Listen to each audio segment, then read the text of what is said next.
In council chamber. Without further ado, we'll work our way through the agenda.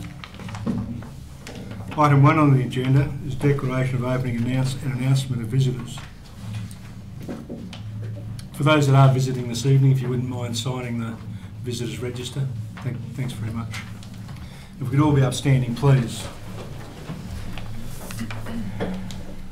The town of Bassendean acknowledges the past and present traditional owners of the land on which we gather to conduct this meeting and pays its respects to their elders, both past and present.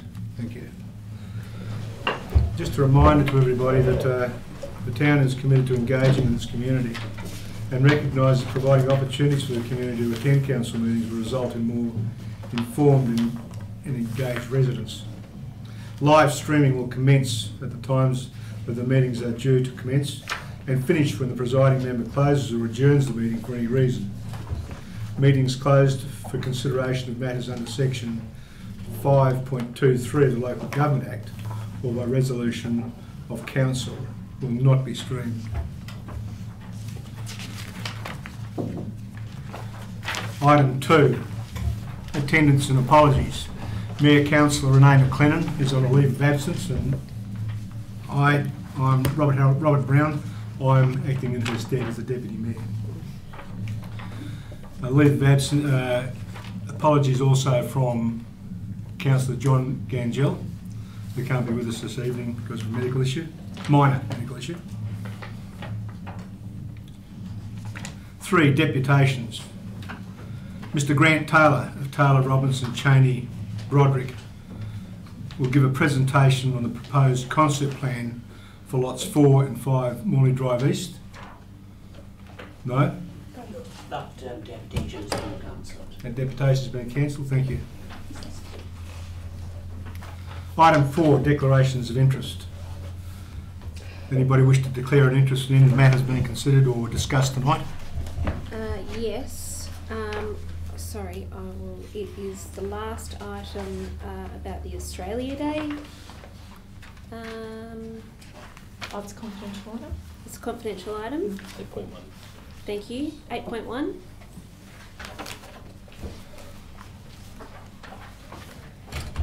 I have an impartiality interest as I know one of the nominees. Thank you very much. Councillor Quinn. Excuse me, Councillor Brown. I should also claim an impartiality because I actually know one of the applicants in the Australia Day. Australian Person of the Year or whatever. Citizen of the Year. Thank you very much.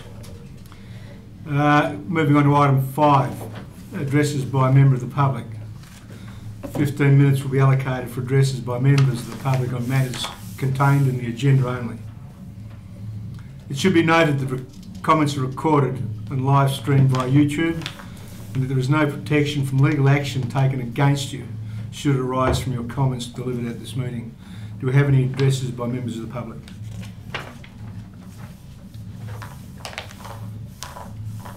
We don't, therefore we'll move on to item 6, reports.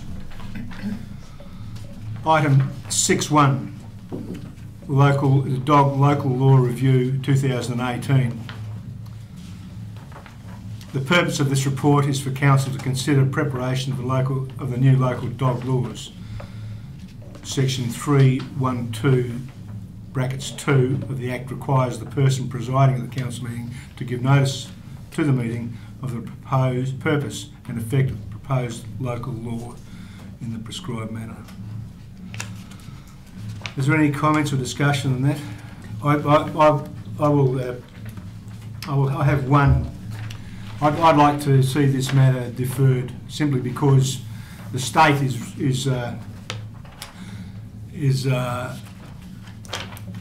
looking at our state dog act. The date is late in 2019, which I'm assuming will be no more than 12 months away. And I'm assuming as a consequence of that, we will be reviewing our local dog act, even though the recommendation is that this won't take place, I'm assuming that it will. And what I'd like to do in having this matter adjourned or put aside is that obviously there's some expenditure and it is time consuming in the consultation, drafting and publication of our local Dog Act. And I would, considering that within 12 months we're likely to have to review it as a consequence of the state's review, I think it should be deferred for 12 months. Can I ask the officers a question about Certainly. this? Bearing in mind what I'm suggesting. It's a briefing session, so the deferment, if there was going to be deferral, would be next week. Okay. So I still was curious about, on page 5 of the report, the third last paragraph, we've got here written, one major change is the removal of designated dog prohibited and exercise areas. This is now enacted from a decision of council rather than a section of the local law as per the 2013 amendments to the Dog Act 1976. Now, first of all, I don't know what that means because there's no copy and paste of the council decision. So can someone explain that to me so that I know what it means?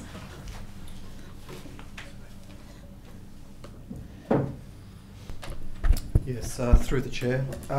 Yes, so council on a periodic basis can review does review which are on the lead area, off the lead areas, and all dogs under the Act are basically all dogs under the Act. If there's no specified areas, the dog should be on the lead, so in a public place. So council can determine on land that it manages off the lead areas. Okay. Can I ask a question? Or, Do you have another sorry, one? off the lead I'm areas fine. or prohibited areas. So, for example, if you have a natural area or something like that, you don't want dogs to go in at all, you can prohibit dogs from going in there as well. Okay, so that decision of council is obviously from a couple of years ago or something? Yes, that's right. Okay. Right.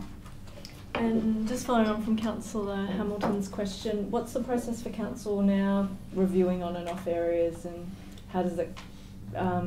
What's the process for making that The decision? protocol would be that that the officers can bring a report to council and outline the current off the lead areas, and council can consider those off the lead areas and determine whether they deem them to be appropriate or not, or they could add additional off the lead areas if they wished to do so. So council would have to request a report? The officers can bring a report to council if you so desire. And timeline-wise, Actually, what would be? Sorry, I was just going to say I thought there might be some questions in this regard, so I brought along an information sheet for councillors, which is on our Town of Bassendean website, which I can provide to councillors after the meeting as well.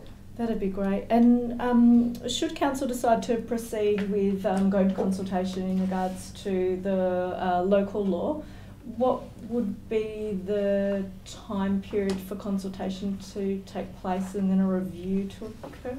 The advertising period is generally for a period of about 6 weeks or so. Yep. We can extend that if need be, and then we advertise it. We then analyse the feedback, bring a further report back to council. But in essence, once you've advertised the local law, it's a 12-month process because it has to go to the state government for their consideration, and before it's gazetted. So would it make sense in consideration of designated on and off lead areas to occur at which point after the consultation? It doesn't. The local law doesn't take into consideration. It doesn't. So it can be completely. It can be done at any process? time. That's at council's discretion. Okay, thank you. Councillor Wilson. Thank you, Deputy Mayor. I'm sensing some confusion. So just to be clear, currently dog exercise areas are defined within the Dog Act. Is that our dog local law, or is that the case? Under the Dog Act, the local government can define which are off the lead areas.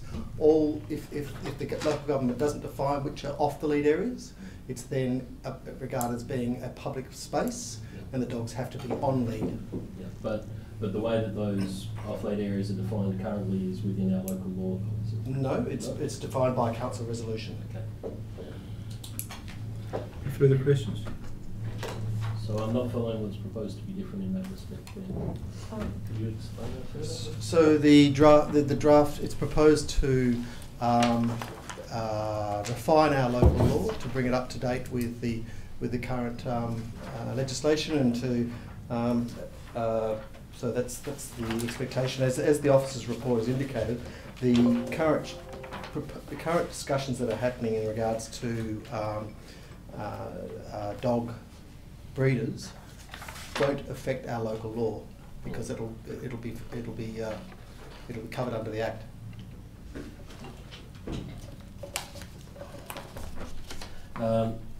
So, if there's no overlap between the subject matter that's contained in this proposed amendment and the review that the state government's doing, there's nothing really getting in the way of us making this change now. What was that last sentence? There's nothing really in the way of getting in the way of us making this change now, is there? There's nothing in the way of, well, I don't see there's anything in the way of council proceeding with advertising the new local law. Thank you. Thank you. No further questions? Move on to item 6.2. The amended application for 8 multiple dwellings for minor design modifications and to extend the period of validity of approval.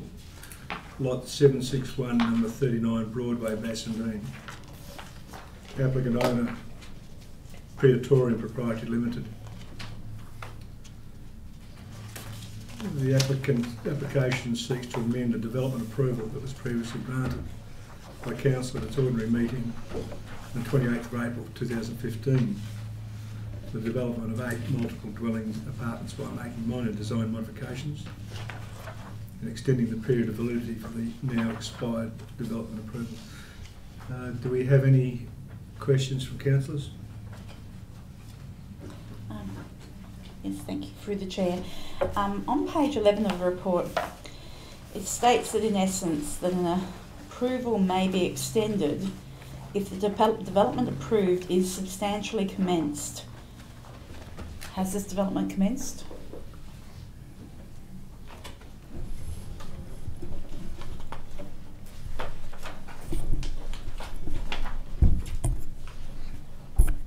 Through the chair, there's been no commencement of development in this instance.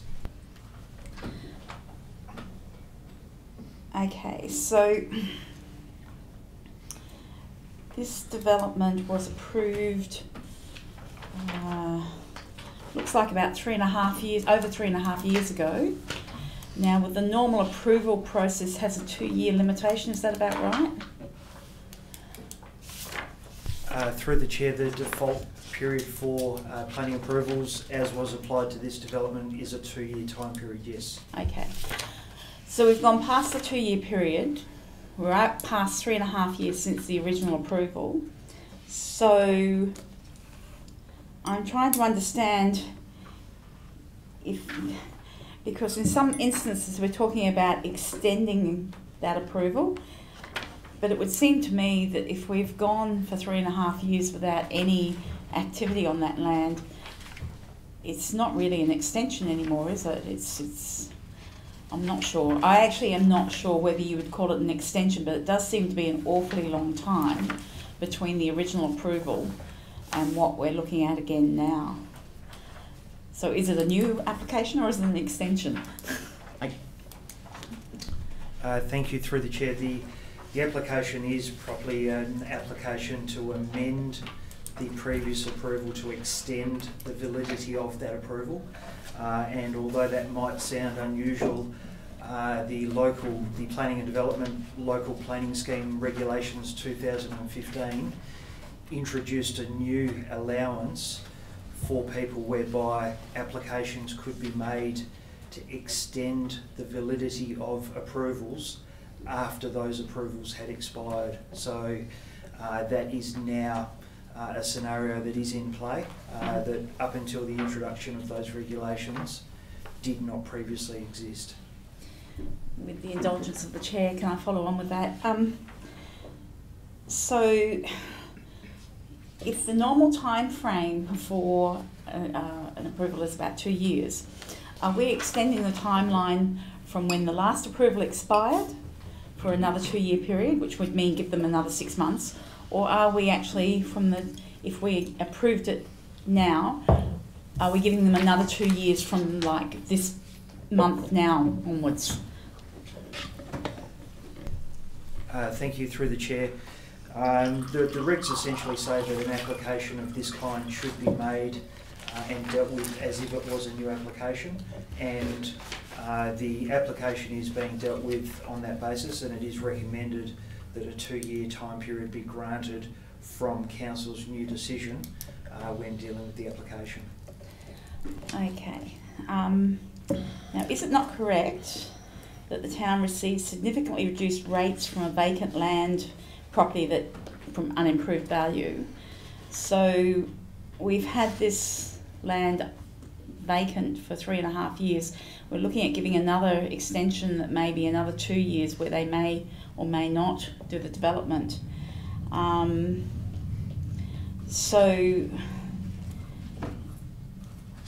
there is a rates difference. If the land had been developed in the timely fashion when the first approval was given, there would certainly be a rates benefit for the town as opposed to what we're getting now. Is that correct? Through the chair, perhaps on behalf of Mr. Costarella, the rates for 8 apartments undoubtedly would be higher than the rates for a vacant piece of land. Right. Any further questions? Councillor Quinn, please. Councillor Quinn. I was just wondering, with the review that's being undertaken with the heritage areas around Bassendean, what heritage area this area is now in, and what building characteristics are contingent on that area, and if this now complies with that current look. Broadway, there's no defined heritage area impacting on Broadway, and I think that the design guidelines, the intention is that that will be rolled out as part of the new scheme rather than the current scheme. Sure. My question though is that there are design elements that have been identified in areas. We have seen those maps. So I'm just asking, what are the design elements of that area, of that road? Have we, Mr. Dowling, I know that we've done mapping around the town. Just curious about what the design elements are for that area, and if this new design is in keeping with that those design elements. Unfortunately, I don't have the maps with me tonight, so I can't actually answer that, but I can take that on notice and give you an answer in the next few days. Yeah, great. And just the other thing about bins, we're moving to a 3-bin system, so I just wanted to know if this is a new application, whether they've taken that into account. Thank you, through the chair. Fortunately, with this application, the design does incorporate 2 separate bin stores, and there is sufficient capacity to incorporate additional bins into those bin stores if the town does switch across to a 3-bin system. So the arrangement that is approved is that there are 8 bins in total for the development, 4 general rubbish bins, 4 recycling bins, a shared arrangement, 1 pair of bins per 2 apartments, which is a standard arrangement, and within each of those 2 bin stores, as I say, there is actually spare capacity for 2 further bins in each to be provided if that need were to arise. What size are the bins? The bins that have been approved, or the design that has been approved, has been designed on the basis of 2 40-litre bins. So essentially, there's the spare capacity for the additional 1 40-litre bin that is contemplated. Thank you. Councillor Wilson. Thank you. Officer recommendation point 2C. It talks about, in accordance with the town's adopted street tree master plan. Does anyone happen to know what tree species is specified in that location? Thank you, through the chair. The street tree species in Broadway is jacaranda. Thank you. No further questions? Oh, just one. I know Yes, we asked this question over and over again. Do we now have a policy about putting solar panels on roofs of new developments? Thank you, through the chair. Not a specific policy that does mandate solar panels to be provided. This property is in one of the split-coded areas. With the split-coded developments that are proposed, solar panels may be one of the options that an applicant chooses to achieve the point score that is required under the energy efficient design policy, but solar panels in themselves are not mandated as such. Okay. Councillor Hamilton. In the officer's recommendation, point 1C, I'm just curious whether the provision of substantial trees in accordance with the town's adopted street tree master plan, is that at the developer's cost? Through the chair, yes. All those landscaping requirements, including any street tree requirements, are at the applicant's cost. I have a question that relates to condition number 14, the incorporation of public art in the proposed development, or a cash in lieu payment of 1% of the construction cost. I'm assuming this will be a multi-million or $1 million development. I can make that assumption, 8 units. So our take on it, if they don't incorporate public art, we would receive a $1 million development cost of $10,000 cash in lieu. Would that be a mistake? 1%. Thank you. For each $1 million, the figure is $10,000. Okay. When is that cut in? It's obviously not for because it's a commercial development. When does that need for public art kick in? What's the criteria?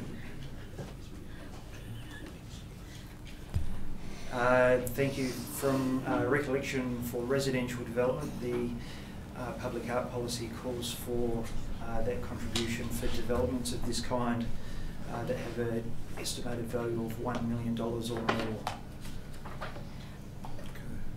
What form of that? What quality and quantity is there? Is there some kind of formula that we use for people to put in public art in these developments? I'm interested, curious. In terms of the actual proposal that is contemplated? So if the developer said, well, we'll deal with public art, we'll install public art, do they decide on the quality and quantity of that public art, or is there some kind of formula that we use? Thank you. The art is subject to an approval from the town. Yes, please, Mr. Haggard. Just adding to that, we do have our cultural development officer here with us tonight, and Gabby is very deeply involved in that process, works with the developers to ensure that any any artworks that are installed as part of the development are acceptable to the town. And so we have an iterative process with the developer to ensure a successful outcome. The developer does have some rights of say, including the form and the location, but we work closely with them to ensure a successful outcome for the community. Yes, obviously we're going to get more and more of these type of developments as we increase our housing stock, particularly multi-dwellings, this type of dwelling. So our take would be $10,000, or they put in public art. Interesting. Thank you very much. So just adding to that, our preference would be for a cash in lieu component.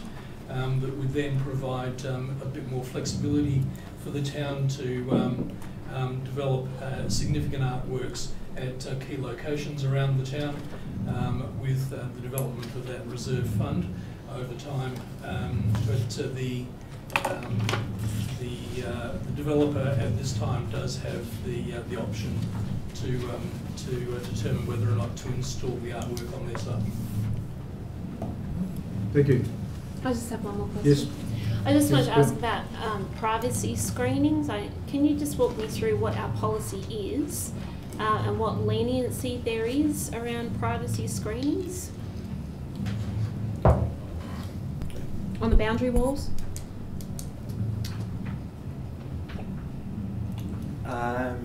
Perhaps I might seek clarification with respect to what exactly you are referring to in terms of boundary walls. So any neighbours at the back or on the sides who feel like, because it's a double-storey development, that there might be some people viewing into their yards, what leniency do they have to put up some kind of privacy screen that is not just vegetation? And does that need to come to council for determination? Okay, thank you. In terms of boundary fencing, the standard expectation and the standard requirement for boundary fencing is 1.8 metre high fencing. If a property owner is wishing to incorporate additional height fencing, that is a matter that they need to negotiate directly with their adjoining neighbours in relation to. In terms of protection of visual privacy from the upper floor of buildings such as developments of this kind, there are controls in place under the R codes that do specify requirements in terms of window sill heights, potentially the need for fixed obscure glazing, the provision of screens to balconies and the like. So in this particular instance, a question has been raised about overlooking to the rear neighbour from the rear of the upper floor of the development, and the measures that have been incorporated into the design include fixed obscure glazed windows to 1600 mils above floor level, and also windows that have a sill height that is at least 1600 mils above floor level. Councillor Hamilton.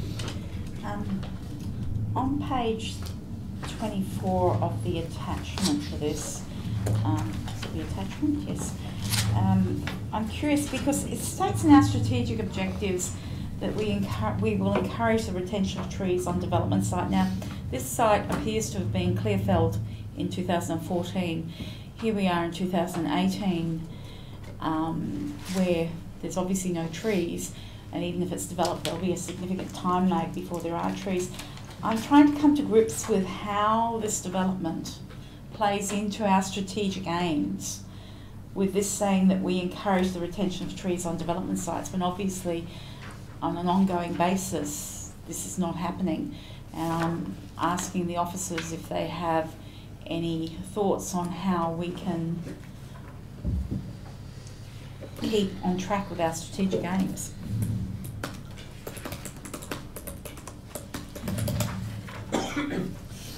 I suppose the strategic aim is to encourage, but that's all we can do. We cannot mandate the trees need to stay there. If there are no further questions on item 6.2, we'll move to item 6.3, which I note the officer's recommendation is that the matter be deferred to the December 2018 Ordinary Council to give the proponent an opportunity to respond to the comments raised in this report. On that basis, are there any questions arising from 6.3?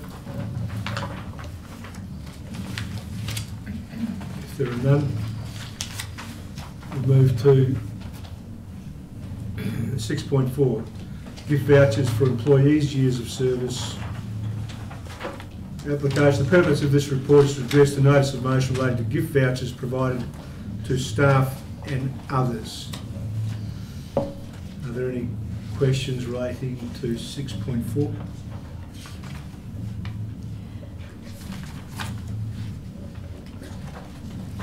If not, we'll move directly on to item 6.5, Old Perth Ride Vibrancy Framework.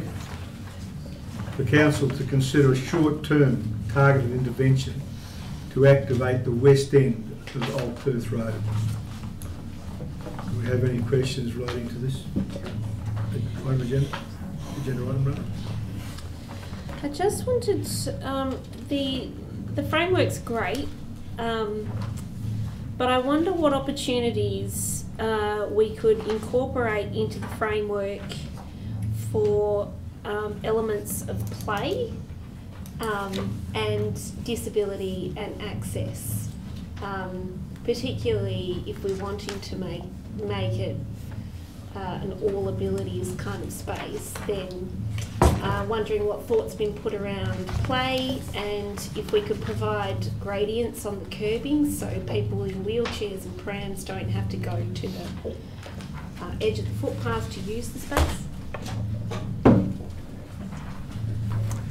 Thank you for the question. Yes, certainly consideration to play elements has been considered within the framework.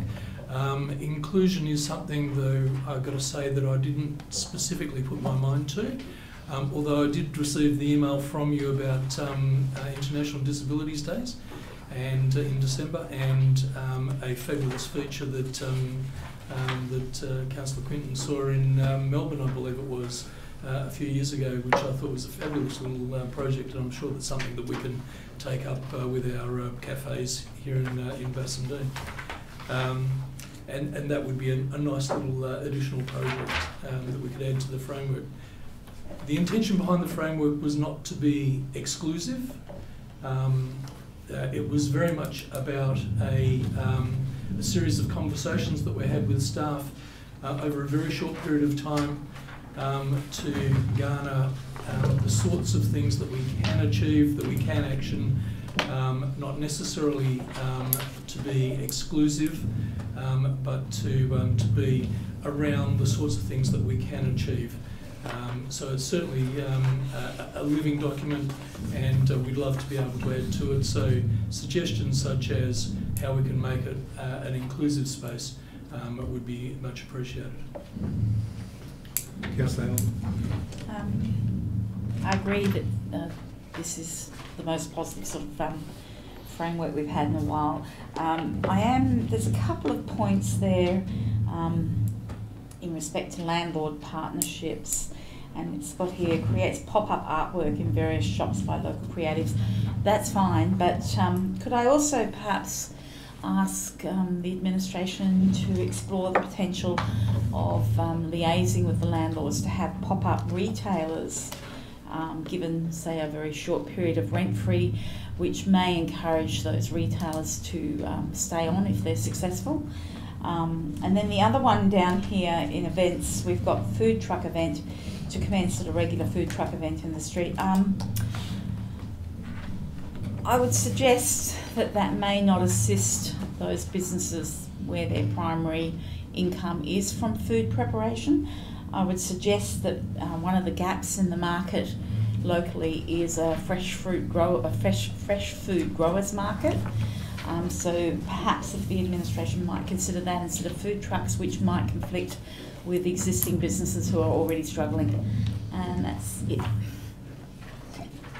Thanks, Councillor Allen. No need for comment? No. Sorry. Councillor Quinn. Sorry, one last question. I just wanted to ask about power. What kind of power do we have at that end of the street for the opportunities of large screens and maybe even stages? There is provision of three-phase power outlets available to us, and we have other outlets as well. Where we've found the requirements to exceed our capacity, we have brought in generators for the purpose. May I just add to, just addressing Councillor Quinton's comments in regards to mobility. Certainly I think the last initiative that we've identified in the framework around street infrastructure was designed to raise Old Perth Road so it would be a single level to facilitate mobility issues, people with prams, gophers, etc., and try and create more of a mall type atmosphere, particularly when festivals and events are on. Thank you for that. I have a question. During some informal discussions with business owners and people with an interest in revitalising that area, there seemed to be some enthusiasm, yet to be validated, that the area to the west of Wilson Street up to Guildford Road could become a pedestrian wall. Currently we have the vast majority of the width of the area taken up for cars, and there's only 9 or 10 car bays, so it raises the question, why are cars in there at all? And it seems to lend itself to some kind of more pedestrian friendly area where you could have al fresco, you could have play areas. So in our thinking going forward with this short-term fix, maybe it's something to bear in mind, that whatever we do doesn't interfere with that concept. It may very well come about. There's no need for a comment unless anybody wants to. But no further questions on 6.5. Yeah, I just have one question. Councillor Wilson. Thanks, Deputy Mayor. So for the elements of street art that have been considered, have staff discussed the idea of perhaps having a competition or an invitation for some of the established street artists to put forward their ideas?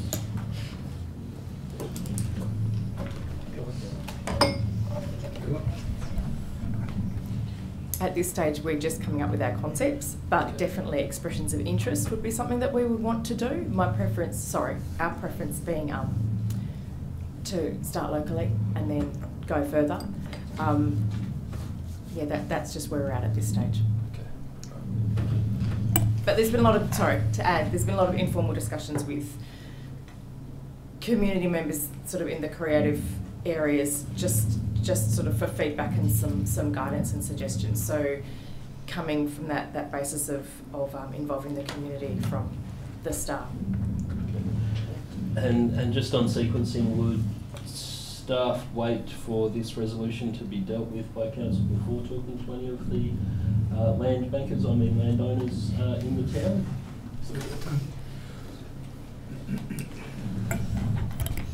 No, we're in constant chat with them, and our Senior Economic Development Officer, in fact, has been meeting today. Wonderful. Okay, thank you. Thanks. If there are no further questions, we'll move on to item 6.6, Town of Bassendean Access and Inclusion Plan for 2018. Council requested to endorse for public comment a new draft access and inclusion plan, AIP, for the town. Any questions in relation to 6.6? Councillor Quinton? I had an incident on the weekend that I just wanted to clarify, where I know this is out of standing orders, but I just want to give some context. I went down to the Bassendean Oval on the weekend, and a man in a wheelchair was unable to access through the turnstile gates, and the gates were locked. So I have had a response from the staff today about that, and my question is around specifically speaking to event organisers and having that specifically dictated into the access and inclusion plan, and if it can be a working document that just because you need to provide one entrance, that an oval is a large space, and just having one entrance for people with disability is kind of counterproductive to a whole access and inclusion plan. So I'm just wondering what thinking has been put around making sure that if someone does need access to our grounds and facilities, that it is all inclusive, and if there is some kind of public document that event and organisers are sent, what's the process? Indeed. We've had discussions in-house today around that exact subject as well. And we're currently building a guideline for event organisers. We do have one already, but we're redoing it. And we're looking to beef up consideration to inclusiveness within that. We're also looking to incorporate some text on the application form itself that seeks feedback where barriers to inclusion are identified by hirers so that we can address them independently of the hire. So thank you for that heads up over the weekend, and it has generated some action. Councillor Hamilton. I just want to clarify something. On page 37 of the agenda, it states that funding to achieve the revised plan was allocated in 2018-19. However, I believe that the original 20,000 was allocated in 2017-18, but the plan was not produced. I think the plan actually expired in early 2017 or something like that. So we had a very long lag between the production of this plan. Was there any particular reason for that? I think the main reason was sequencing of staff leave and absence. I was away for probably 6 months of the last year through illness and other reasons. And I think that was a major reason why a number of, or a couple of strategic processes were not actioned at the time.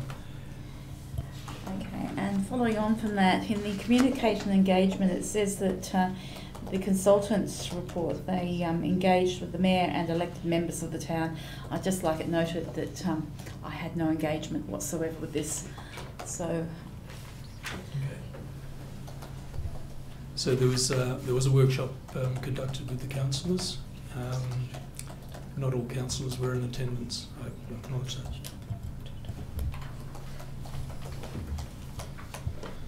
Do we have any further questions regarding item 6.6? If not, we'll move on to item 6.7. Working groups, draft terms of reference. The purpose of this report is for Council to consider the draft term of reference for the Access and Inclusion Working Group and the Suicide Prevention Working Group. Do we have any questions in relation to this? Councillor Witcher? Through the Chair, just in regards to terms of reference for the Suicide Prevention Working Group, would it be possible to consider, I know at the moment it says one appointed councillor, something to the effect of a minimum of one, just to allow the opportunity, should there be interest of more than one and an ability to contribute in that space, that it might be possible? Yes, absolutely, Councillor. Yeah, thank you. Thank you for that. Councillor Hamilton? And if I could go reverse to that, given staff time is so valuable, it says staff plural in there somewhere. I would suggest that maybe with the working group we should try and keep the staffing to a minimum, because you are spread across quite a few committees at the moment. So if that can happen, that's great. If it can't, then so be it. Also, in the draft terms of reference at the bottom of page 1 for the Access and Inclusion Working Group, I note that the second last dot point is to prepare for Council an access and inclusion plan to ensure that people with disability have the same level of access to Council facilities. This is something that we've just dealt with in the previous, so I'm not sure, I would not see that as being necessary in the terms of reference for that group. Yes, I acknowledge that, Councillor. Can I say that you just caught me out with the cut and paste from the right. From the terms of reference that we did have from the Access and Inclusion Committee that the working group will replace. Okay. If there are no further questions on item 6.7, we'll move on to item 6.8, Town of Bassendean Draft Arts and Cultural Plan for 2019-2023. The purpose of this report is for the Council to receive the Town of Bassendean Draft Arts and Cultural Plan 2019-2023 and advertise the plan for public comment. Do we have any questions on this item? Councillor Hamilton? On page 43 of the agenda, may I suggest, for accuracy, a slight amendment halfway down. It's got, in undertaking this process, the town conducted an extensive period of engagement targeting all members of the community. I would suggest that maybe all is perhaps a bit of an exaggeration. So targeting members of the community, I would delete probably all, just to be accurate. Noted. So no further questions on 6.8. We'll move on to 6.9. Consideration of meeting dates and citizenship ceremonies for 2019. Council is requested to endorse its 2019 meeting dates for council and committees and citizenship ceremonies. I note that we don't have a meeting, ordinary council meeting scheduled for January. That's correct. That's correct. That's correct. And that's obviously a preference for council. At the moment it's not included, and that's not to suggest that we won't have workshops or strategy sessions, particularly with the budget coming up, and an opportunity to perhaps recalibrate the 2019 year. So I've been discussing with the administration some opportunities to certainly do things a little bit differently in 2019. So some of the opportunities we've been talking about is providing council papers to you earlier than the 3-day sort of minimum requirement that's set out in the Act at the moment. The possibility of some strategy sessions rather than lots of workshops. So trying to sort of manage your time a little bit easier and make the load in 2019 hopefully a little bit easier on your time and effort. So certainly January is a possibility if you would like a formal meeting at that time.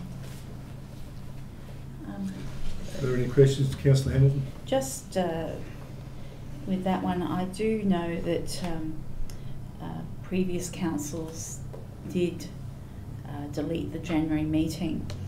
However, it was reintroduced, the January meeting, principally because there was such a time lag and the workload in the February meeting became too huge. So I'm not sure how other councillors feel about this, but I would suspect that maybe deleting the January OCM might be put too much workload into February. I do have something else as well. The Audit and Governance Committee, I note that in October, me personally, I end up with 3 committee meetings in 20 hours. Audit and Governance, Sustainability and Town Assets. I also note that with Audit and Governance, we tend to, in the terms of reference, it's written that we will have the meetings every 3 months. So obviously that creates a timeline which is more than 3 months between the end of the end of the year and the following year.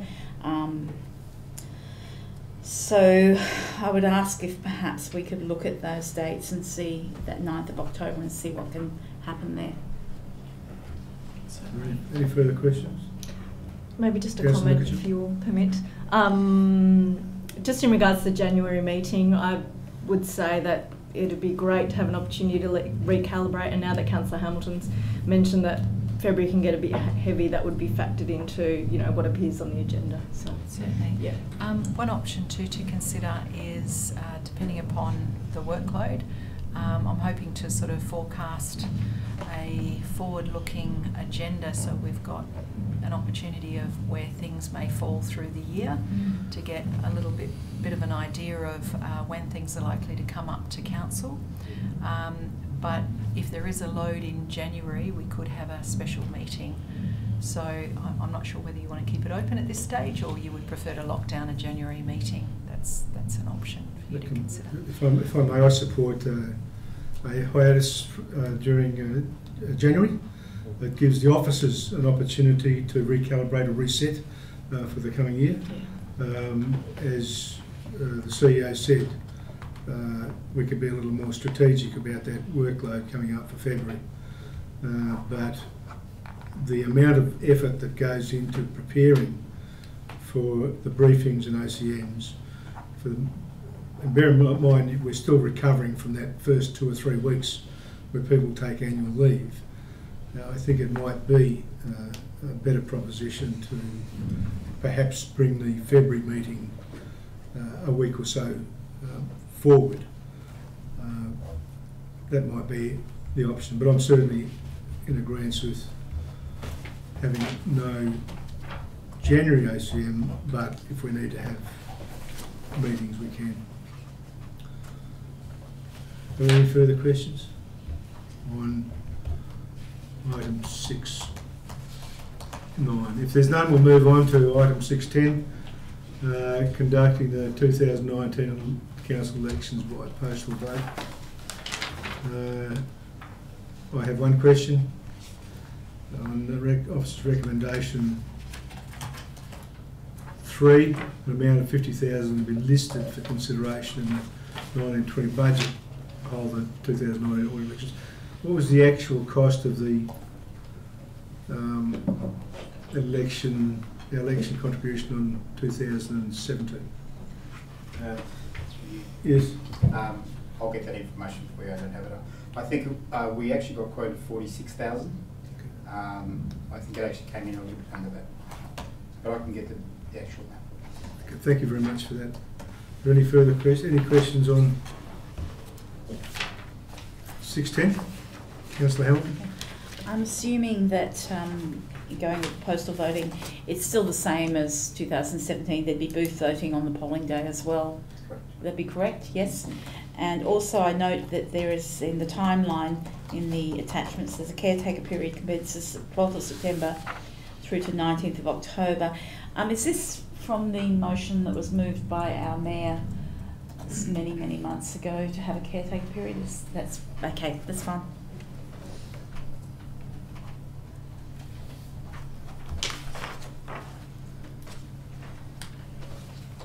No further questions. We'll move on to item 6.11, Auditor General's report on local government procurement. Council is requested to note the findings of the Auditor General's report on local government procurement as it relates to the town of Bassendean. We have questions on this item. Councillor Hamilton. Okay, so confirming the areas of weakness that were identified in the town,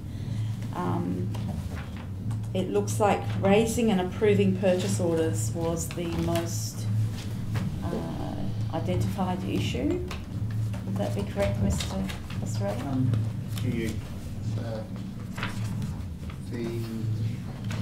There was one issue of purchase order raised where the Auditor General believed that the officer had exceeded his authority, but in fact the officer was acting in the high position he was acting in as a director position, but the list that they got just showed that he'd only had X amount of dollars. Is that the one you're referring to? I'm just looking at the graph. The next section they've got is we had some weaknesses in reviewing invoices and payments. I think the report that was provided is the one that was tabled in Parliament. There is a specific one for the town of Bassendean. That I think all the items under that thing is what we're working towards, and as the CEO says, we'll refer that matter to council in the third quarter. Okay, I'm only reading what's in the attachments. I can't elaborate on that because of that. Okay.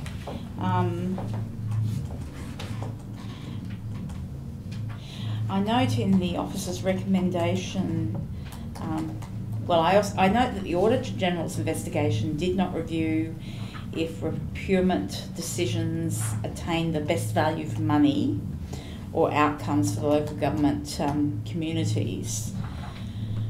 So may I inquire if the proposed review by this administration will extend to value for money benchmarks. Okay. Yes, we are.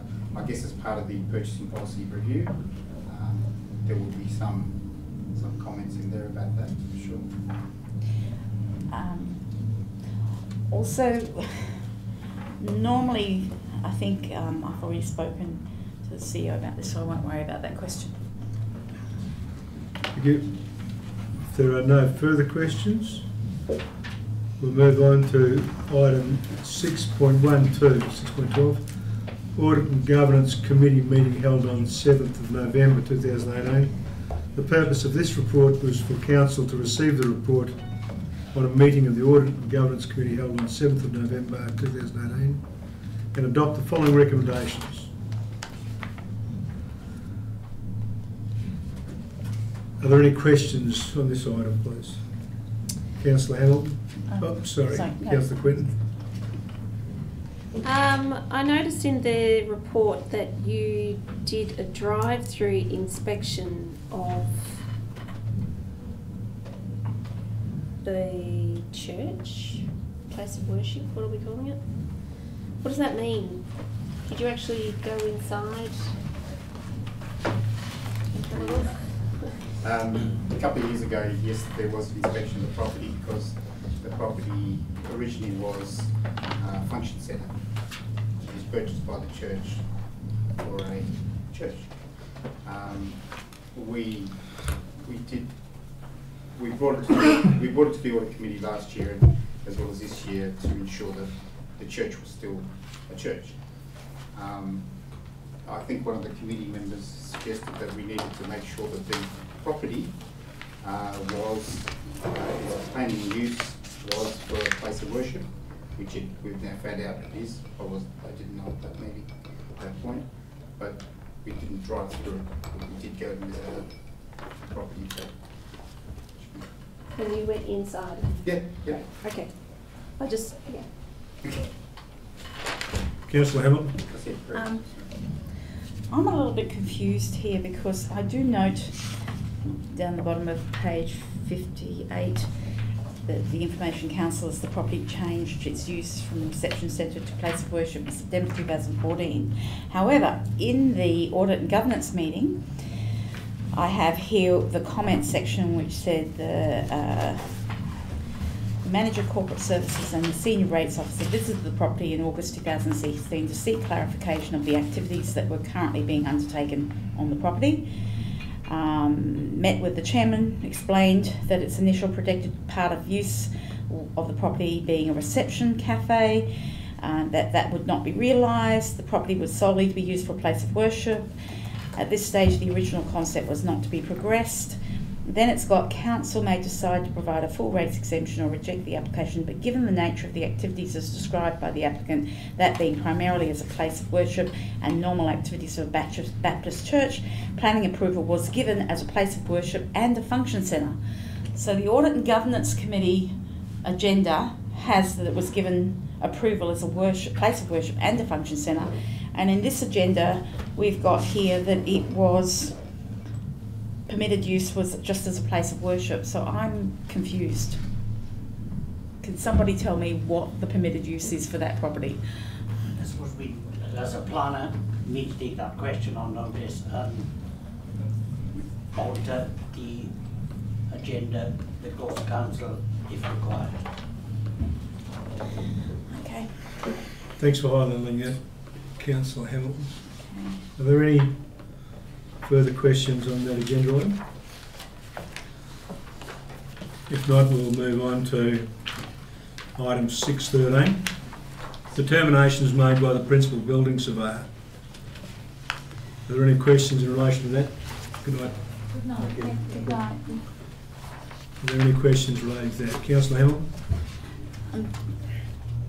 This is my curiosity, because we've obviously got quite a few demolitions in this, and so with all these house demolition approvals, is there any facility available to council for encouraging tree retention on these blocks rather than clear felling the sites?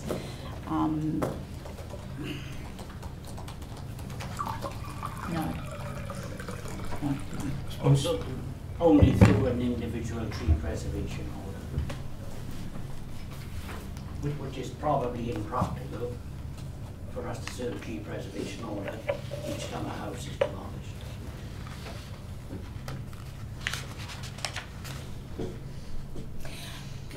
Just an additional question there. When they have a demolition order or demolition approval, do they have to follow up in a timely fashion with a development application or not really? No. No. Okay. Councillor Mitchell? Yeah, through the chair, I just want to ask whether either via council resolution or some sort of administrative tool, is there an ability to, I don't know, look at some policy levers rather than some incentives to try and get that outcome? And maybe not on an individual basis, something that we can apply more broadly. Just by clarification, get the outcome as in preserving more trees? Yeah. Okay. Do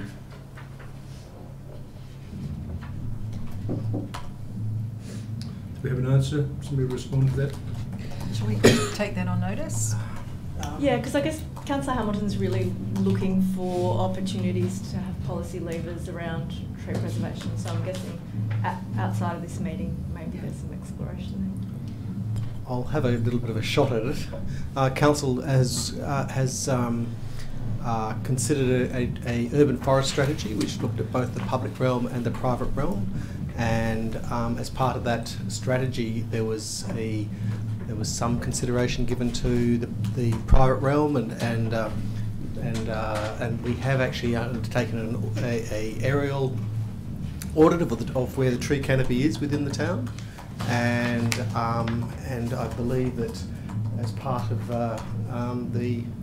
Tony's work that he's doing, that he's looking at that for the long term in regards to potential opportunities to identify where those high profile areas are, where the trees are, and seeing how we can look at strategies to either offset or to build into the retention of some of those larger trees. But part of the densities of building form. Yes, the built form. So, but there's some way to go in regards to that. If I can just clarify, the line of my questioning is twofold here, because obviously for some of these items that we've got on the agenda, we can see that there is demolition and clear felling on lots, which leads to us as a council achieving a lower rates return on those properties, sometimes for a very long period of time, years at a time.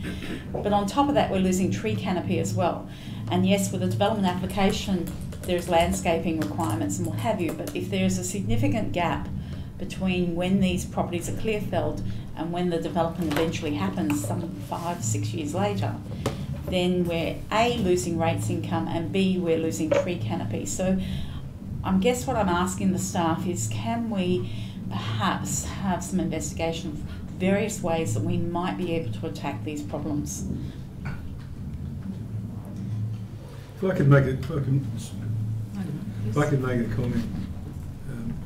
Obviously with developers such as the one we were discussing tonight, from their point of view it is less problematic if the whole block is just clear felled, and yet we will incentivise them to put in public art to the value, or we'll take $10,000 off them.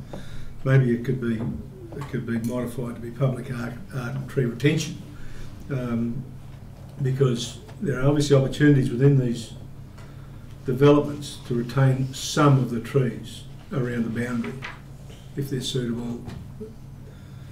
It really does need some consideration that we can incentivise developers in particular to retain trees. When I do my property, I retain trees as a priority. So there might be something in there. If we can incentivise them to do public art, we can incentivise them we can identify a tree that maybe could be kept. It is something to consider. If there are no more questions, yes, yes there are. I don't think I've ever seen this before. The subdivision application, what does statutory advice mean?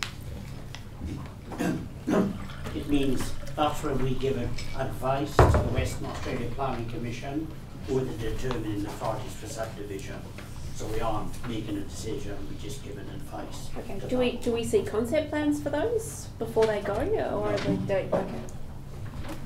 No. Generally, I didn't. Sorry. If a subdivision application complies with the provisions of the scheme, whether it be residential or commercial, and then complies with the scheme, we would give advice. If we've got an application that is looking to significantly vary scheme or our code requirements, we would either recommend refusal or bring it to council, but more often than not deal with it administratively. Thank you. Okay. Retaining a tree could be considered as precious as public art if there's some lateral thinking used in there. Anyway, if there are no yes, Councillor Hamilton, you have no further questions? I do have one question that I forgot to ask about 613. In the financial attachments, I noted that the very last page that was on the financial documents that were given to Audit and Governance, which was titled Financial Analytical Review, Income and Expenses, and it was an explanation of material variations. That's actually not included in the attachment for this briefing session, so I was wondering where that might be. Are we talking about the audit one? Well, it was attached to the financial documents that were in the Audit and Governance meeting. Now we have in these attachments I think it's the annual financial, yes, it's the annual financial figures, but I actually can't see that in these documents. Oh. We can talk about it afterwards. Yeah, It's missing. It's from. council meeting. Oh, that's good. It's a variation. The variance. Oh, yeah. We left that out on purpose because it was just a report to the audit committee, but we can Okay. No. I was just curious. That's all. Yeah, that's So all. I assumed because it was in the Audit and Governance that it would be. Can be. Okay. It's not a. Yeah. Thanks very much for that. If there's no further questions on that item, we'll move on to item 6.14. Determinations made by Development Services. The Manager of Development Services made the following planning decisions under delegated authority since those reported to the last council meeting. Do you have any questions regarding item 6.14? If not, we'll move directly on to item 7, motions of which previous notice has been given. The following notice of motions have been listed to be considered at the meeting. Councillor Quinn. Is the Bassendean Coal, where Coles is, not called Bassendean Village? No. Sorry? No, they've dropped village from the title. Right. Okay. It's now called Hawaiian Bassendean, Okay. officially. Like the public garden that they promised to install. You have a question, Councillor Wilson? No, just snide observations. So no further questions on item 7. We'll move to confidential business at item 8. And it should be noted that the audio live stream will be broadcast